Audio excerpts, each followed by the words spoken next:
the Toyota Sienna 2006.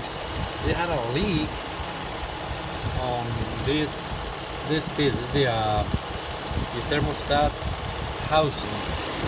It goes right there. I bought the piece, but I fixed it with replacing the thermostat housing. If you want to do it, I'm gonna tell you right away how to do it. It has been working pretty well for about 2 or 3 weeks. So far it's working good. So you got this part right there.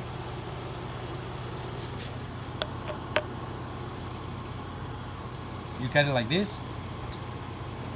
You keep the bracket, connect the hose here with the clamp.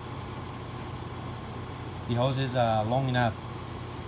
Put back the bracket and you leave out a little piece of the bracket, and then make a hole here, and with the tight, I put a stainless steel tight, but you can use a plastic tight or a wire. Put it around the hose to make it more stable. So you cut it like this, and you will see that the whole part, the rest, is in good shape.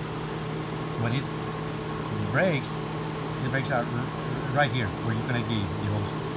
So eliminate this part, keep the bracket, and hold the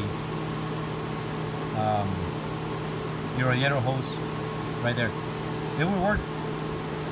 But if you want to spend a couple of hours replacing the whole piece, it's up to you.